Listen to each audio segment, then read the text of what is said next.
Hey! Alright, so everybody always asks, how long is my natural hair? This is the length of my natural hair. My hair is curly, so it's not really stretched all the way, but it is wet, so it gives you a better idea. I can't really show you from the back because I don't even know how to maneuver my body that way. But that's how long it is. I've been growing it for 7 or 8. Ooh, okay, wait. This is 2020. 8 years. 8 years I've been growing my hair. I think I locked it. I cut it 8 years ago, and then it took me about 6 months to lock it. But this is it.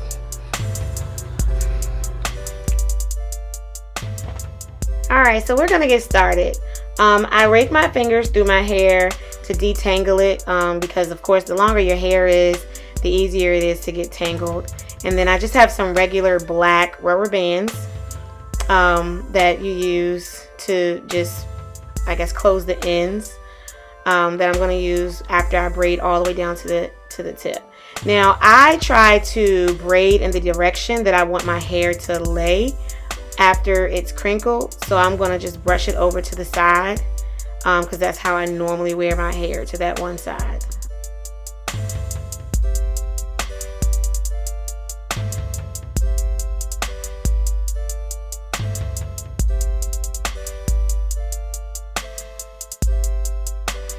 For my sections, I don't like to make them too big. I like a tight crinkle because my hair, I have an undercut, and so even though it looks really full, I want it to be a little bit more full, so I'll make smaller braids. You can make your sections however big you like, and I braid, but some people twist. When my hair was shorter, I would twist it instead of braiding it.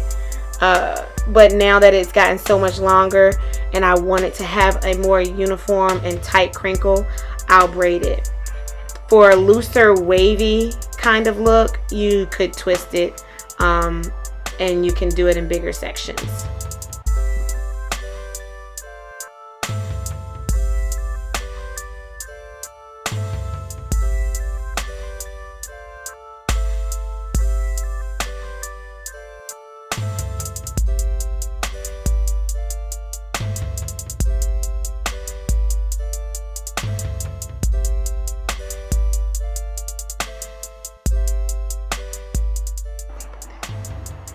You want to braid all the way to the tips, and then once I get to the ends, I fold the bottom up and then put the rubber band on it. And the reason you want to go all the way to the tips is because you don't want to have the ends sticking out straight. That's another reason why you also want to flip it upwards so that they're not sticking out straight.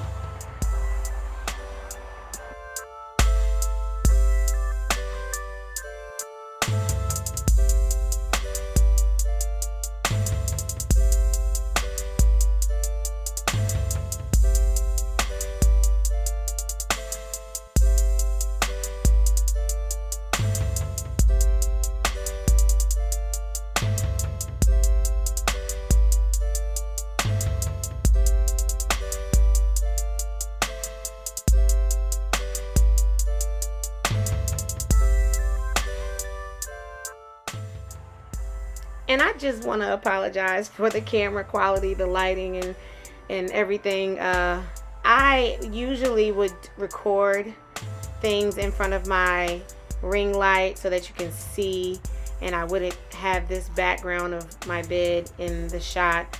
But as of right now, what's happening in the world with COVID-19 and then me being pregnant with twins, if you can't tell already, and I'm supposed to be on bed rest, this is where I had to do my hair after I got out of the shower.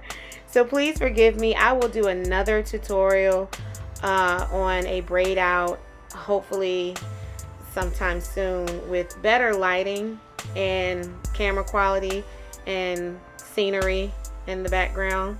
Just bear with me.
What I'm going to use to moisturize my scalp is an all-natural moisturizing spray that I make under my brand Royal Roots. It is an aloe vera juice base with some oils and herbs. And because I don't use chemicals, I have some oil kind of sitting at the top. So before I spray it, I shake it up. And then I just go throughout my hair and spray my scalp. So I'll separate it based on kind of where I did my sections and try to spray my scalp with it. The herbs that I use in it are dandelion, sage, rosemary, horsetail tea, aloe leaf. And the oils that I use are rosemary and tea tree, a little bit of jojoba, and castor oil as well. And it will feed my scalp the nutrients to help naturally moisturize it and promote hair growth. Then I'll go back over it on my hair with a scented oil. That is also something that I make. My label's changed up a little bit, but that one is a scented oil, which will have almond oil, among some other oils. I'll try to put a list down at the bottom, and a fragrance that I like, warm vanilla sugar from Bath and Body Works. And I spray that on my scalp and on my hair just so that it can kind of give it a sheen. Then I'll go and try to pin it up because I hate having my hair touch my neck and on my back and all in my face. All I'm doing is putting it up into a ponytail with a big ponytail holder. And then I do what's called a wrap and tuck. So once I get it all up in the ponytail, I will take the braids that I made, and I will just wrap it around and tuck it. And sometimes people will use bobby pins to keep the braids in place. I don't like bobby pins. I'll just wrap and tuck and then put another headband or hairband around it to hold it in place, because I'm going to keep this in my hair for at least a day. And typically I'll sit under the dryer for about 30 minutes just to kind of stun it with some heat and then leave it in for a day. But again, because I'm on bed rest and I'm not in my salon, I'm just going to pin it up for right now and then wear it for a day or two and let it air dry. So I kept the braids in my hair for about 2 days. I actually ended up getting hospitalized because these girls was trying to come early, and so I had to stay on monitors for a while, and then I'm just getting home. So I decided to take them out. As you can see, I got a nice tight crinkle, which allows for my hair to look more full since it does look flat sometimes when it's wet. And I'll just run my fingers through it to make sure that I get all the tangles out. Now, because I braided it to that side, it automatically falls to that side. But I can actually run my fingers or rake my hair in another direction if I wanted to. I just like for it to go to that side when I first get them done. But thanks for hanging out with me, and that is my braid out on my SisterLocks.